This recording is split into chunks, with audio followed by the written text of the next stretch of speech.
Hello again, it's Lee. I wanted to talk today about death concerning your human body.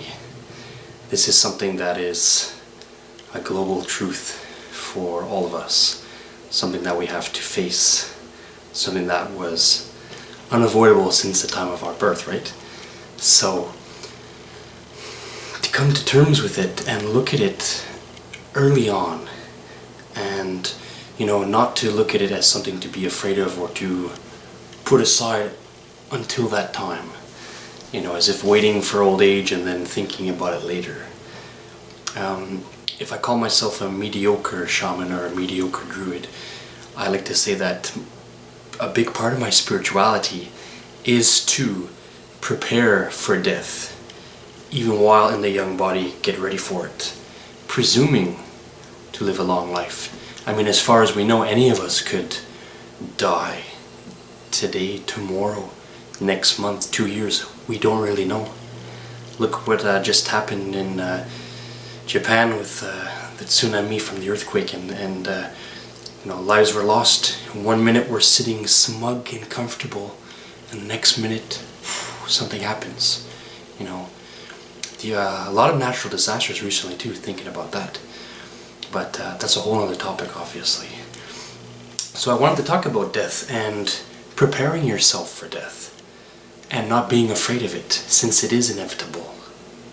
You can go towards something kicking and screaming, or being afraid, or just not knowing. I mean, a lot of people don't understand the spiritual world too much, or who and what they are too much.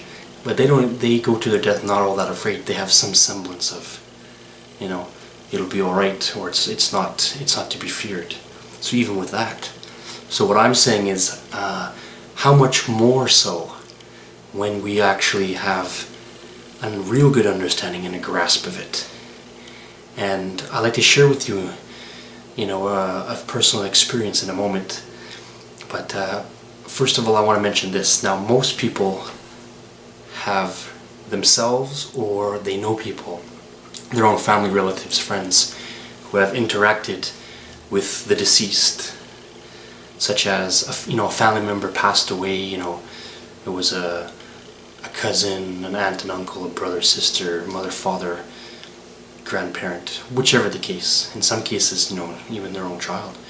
And these are all very real people that have had that and experienced it. They know it's very true, it's very real. We've been told that when you die, you're going to heaven, that's it. You have eternal glory, and that's it. Well, why is it then that Christ himself, if you want to talk about biblical perspective, Christ himself said he'll come back and bring the kingdom of heaven? So, it's nothing about you die and you immediately go to hell, and you die and you immediately go to heaven. It's a little bit more mysterious than that, and I'll talk about that perhaps in better details on another speech, on another talk for you guys. So, I will share my own experiences with relatives on the other side. I'll think of two predominant ones that are, of course, close to me. One was my mother's mom, my grandmother, who passed away in '93 of cancer. And she let herself be made known that she was still around. And coming from a place of rest, it doesn't mean heaven eternal. She will reincarnate. She will enter different planes, different planets. But coming from the place of rest to come down and visit those who are in the mud is what happens. So she came and made herself visible to people, talking about her, my aunt and I. And here's an interesting little chain of events and connection, a chronological story that makes it very significant. I went to Vancouver about 10 years ago to visit my aunt, who is my mother's sister, and to visit my friend. And my friend was older than I. I was in, very early 20s, and she was in her 50s. She was like a spiritual mother for me. She was getting me introduced into lots of things. She had Native American practice. She was part Native. She had Native American medicine. She was showing me about the smudging and with sweetgrass, rain sticks, things like this. And so I was exposed to that. It was nice. So I was visiting over there, and really hungry for a spirit. I started to, have God talk to me with birds and the wind coming at certain perfect times. And that's significant to this talk, and I'll show you why. When I got to Vancouver and I was walking with my friend, she and I went to Stanley Park, which is a very beautiful, nice park, kind of like on a peninsula. It's a protected area, and it's lots of nice path that goes around it, and a forest, and a lot of cool things in that forest that I saw. Very interesting. So when we got to that park the first time, a massive fleet of birds came right over our heads, and it was kind of like they weren't there at 1 second, then all of a sudden they appeared almost. It's hard to explain. It was just perfect timing. And Gina said, oh, they came to welcome us. So that was really cool. And so I spent time with her and spent time with my aunt. And on, spending this week at one and then the other week at the others. And I was, divided between the two. And so my aunt and I, we went and we had a lot of spiritual talks. We were talking about God and death and reincarnation and lots of things. And we were down by the park and we were having a lunch. We brought like a little picnic kind of thing, and we sat by this little sort of pondish area, like a pond with, ducks and fish. There's a big, look like giant goldfish. I'm not sure what you call them. Some of them were like white with red stripes. And anyway, big fish. And turtles, all sorts of cute little creatures, and birds of all kinds were all over the place, not just ducks. It was gulls and crows, a few smaller ones like, I guess, sparrows or whatnot, and I believe also some other types, and I don't quite remember what you call them. But anyway, so we were there talking about my aunt's mother, my grandmother, and we're saying lots of things, talking about her life and her death and this and that. And as we were talking, and a lot of you people will find this next part very strange, and you won't believe it, or you'll say what you want. It doesn't affect whether or not if it is true, it is true, and that's the point. And when you experience something like this, then you can start to become an authority. Until you experience things like this, you're not an authority. It's like Einstein talking about great math theories and etc., trying to explain it to someone that never saw it, and it can be difficult. It's not about being smarter or not, but about who was searching for something and who was just getting new at it. You know what I mean? So I'm saying I can be a little bit of an authority on some of these things for sure, because I did go through it and experience it. And that's all. And some people much more than I. They know much more than I. I'm glad. I learned a lot from them. Still going. So Matt and I were talking, and then closer and closer and closer, this lone duck was wobbling towards us. And my aunt was, and we're talking about my grandma, and my aunt said, hey, that duck's really coming close. And it came within touching distance.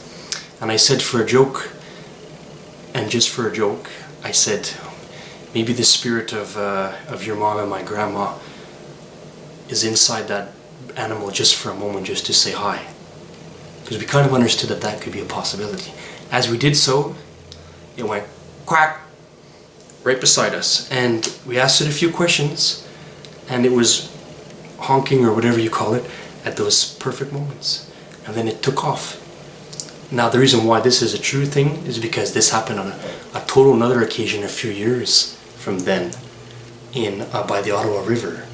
My aunt and I were talking about my grandmother, her mom, again, and about life and death, and a solitary duck, a male duck this time, the last one was female, a male duck, what do you call it, a mallard with the white collar and the green colored head, by itself came right straight to us swimming, came onto the land, walked right up to us, did a quack or two, and then took off.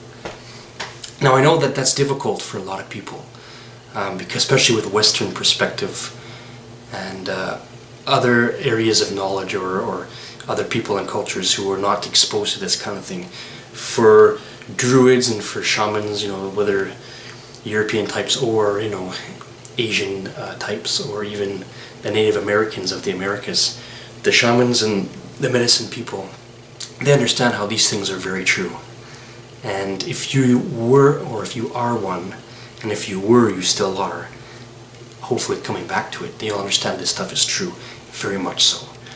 So that was very real. And my aunt talked about, and I believe my mother also talked about, conversing with my grandmother in dreams, you know, making quick appearances and things. So my aunt especially, because she's, you know, was into that stuff more and more. Now here's what's interesting. Yeah, I'll say this part in between because it will be chronological. I was in my mid-20s trying to find out what I would like to do with my life, because I had this great spiritual awakening, and I was saying to myself, what can I do with it? How can I help? Because when you start to get full of the Holy Spirit and start to learn things, it's not to sit and be selfish with it, because you don't want to be served. If you're young in your mind, you're a young soul with passions and interests of all sorts of things, you're not as controlled in yourself, and you want to be served, because you're like a kid saying, parent, mommy, daddy, come serve me. And when you become older, you become aware of it, then you want to give back out, because you don't feel that you need anything other than, you know, the good graces that God is giving you. Yeah, you still need to eat and all that stuff, I'm not saying that, but and you know, you still need to work, but I'm saying you're fed with this spirit energy, and you're taking it from God, you're taking it from wise souls, you're taking it from all sorts of things.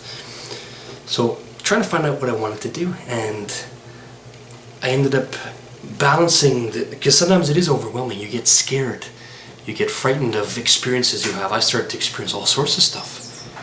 I met a very dark dragon, to call him that, in a human body, and he and I had some warfare. The last time I saw him, he and I fought in our astral self out of the body, and I picked him up and I threw him down. And that happened twice on 2 different occasions, maybe a few weeks apart. So some of it's very intense. You know, I could say to you, if I saw someone walk on the floor, then all of a sudden start walking on the wall and walk up like Spider-Man, it wouldn't even surprise me at this point, the things that I've seen and things that I can accept as being possible. That's how real it is. Now we say, oh, rubbish, because movies, because the corrupted education systems, because books and the ideas of others imposed upon you and imposed upon me make us say automatically with confidence, no, it's not true. Well, wait till you see some things. Ask yourself if you're ready to see some real things. If this life on this planet is like a dream, and it is like a dream very much so, when you start to understand spirit and mind over matter, then you really get a big picture of what's going on. So in this intense mode, and I was looking what to do with my life, and I was still, you know, I was still attached to, very much so, to an organization. I wanted to be, I tried to join the Hare Krishna movement at one point, you know, International Society for Krishna Consciousness. I still like Hinduism extremely much, if you want to call it that, a name. And I still love Bhagavad Gita and the truths that are eternal in it. And also with the Christianity. I love the Christ very much, even though I don't like the churches and the institutions, because they are lacking or deliberately corrupt, deliberately lying, or they're just, you know, kind of gone off on a strange tangent. But the original intentions are okay. So, to make a long story short, I was into, you know, I'm still into the Christ very much so. But as far as wanting to join a Christian organization or whatnot, you know, I left that behind me because I had some bad experiences with trying to get in and seeing how they didn't accept certain things that I, you know, felt and knew to be true. So what happened was, to balance out these great interesting things happening to me, I took a lot to alcoholism. Now, alcohol is not a bad thing in certain ways, but if you abuse it, of course it is. So I was taking a lot of red wine. For some reason I just wanted, you know, a lot of red wine. I don't know why.